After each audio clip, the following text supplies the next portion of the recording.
Hello, everybody. My name is Chenrui. I'm presenting my past 8 months' work on the Larvae dynamic energy budget model of the European flat oyster and its application to the Belgian part North Sea.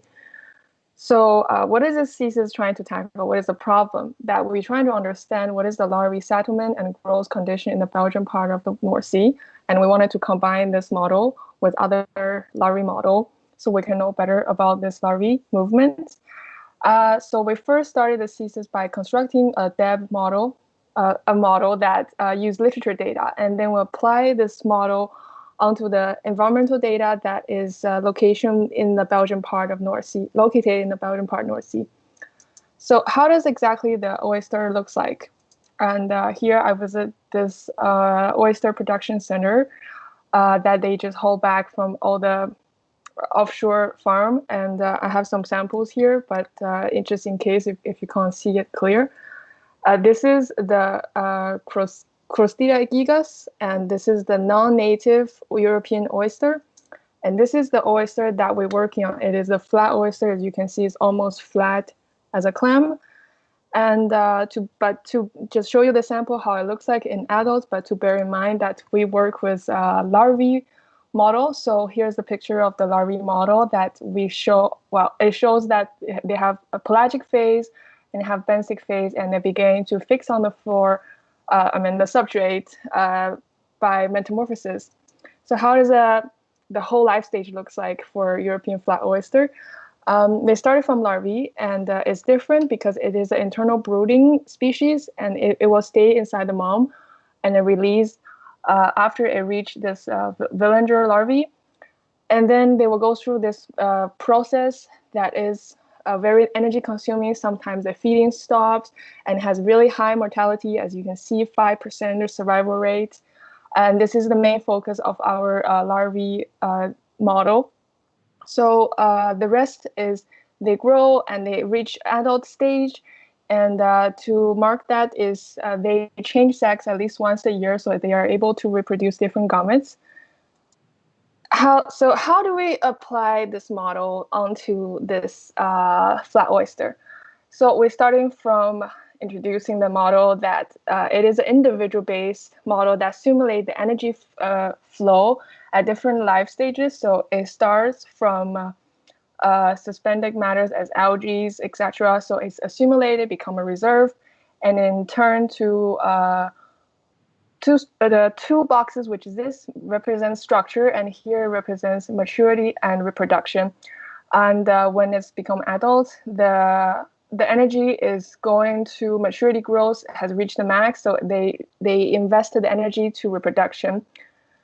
And here's the mathematics basics of this model works, and it is very detailed. And the founder of this dynamic energy budget model is Kujiman, and every calculation is done through MATLAB.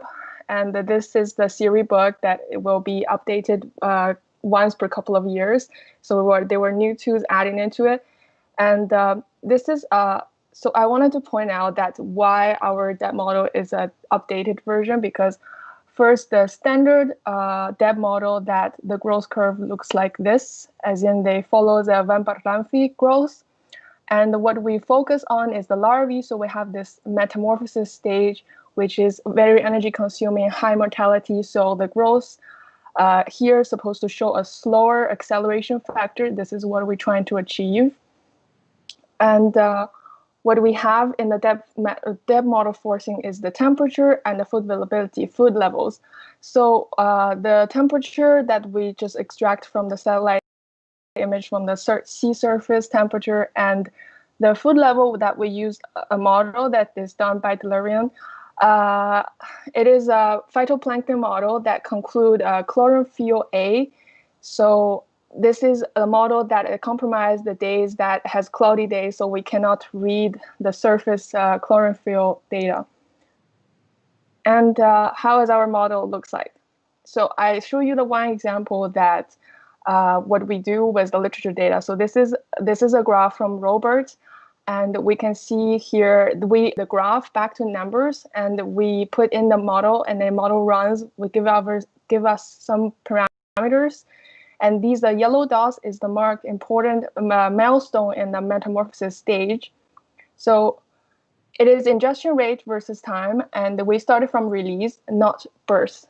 Start from release, and then they reach highest here, and they start decrease. That we consider this decreasing spot is the organs, the phylum start metamorphosis. So the ingestion rate starts decreasing because it needs stop all the activities and then focus on metamorphosis and reserve the energy.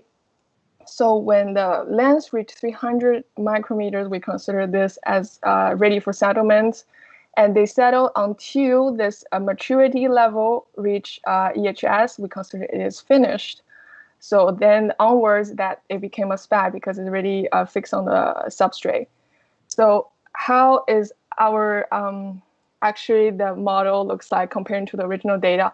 The dots are the original data, and the line is our model prediction. So as you can see here, it does a little bit follow the line, and we do the relative error to compare between the original data and the dev model. So we can see that it has around 0.3 relative error, and the higher temperature predicts a better prediction than a better prediction than the lower temperature one because it has a lower relative error.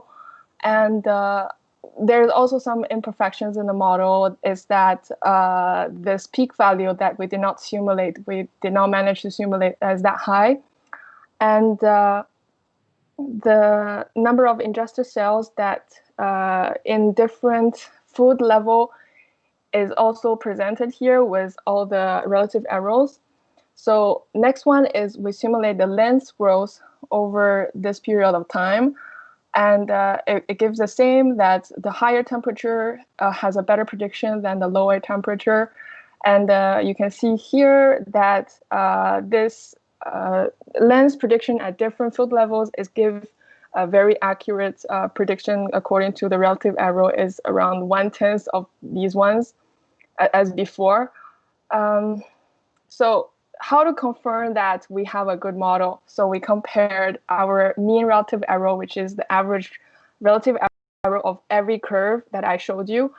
Our Ostrea edulis larvae model is around 0.1617. So we compare with all the other models.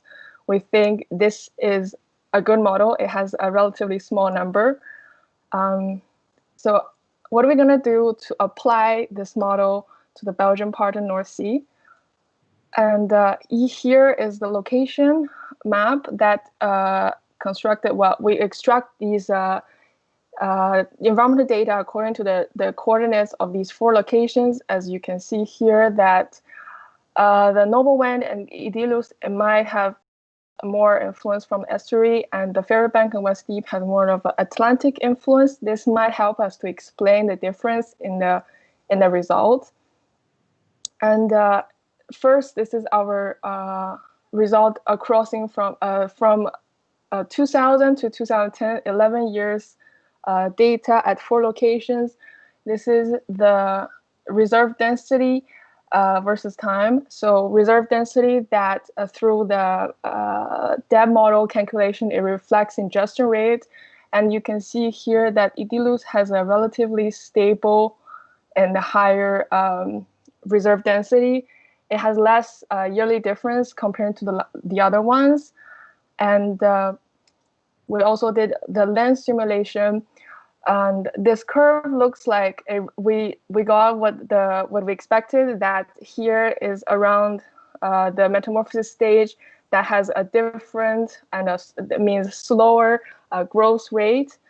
So if we zoom in, we see that this year, year 2007, reached 300 micrometers, is 28% faster than year 2000, the green ones.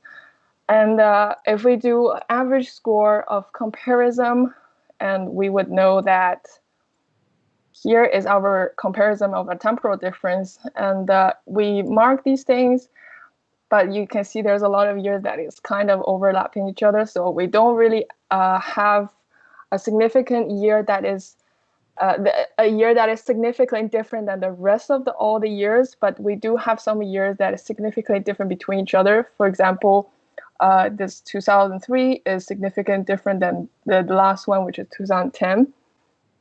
And now we move on to the spatial difference.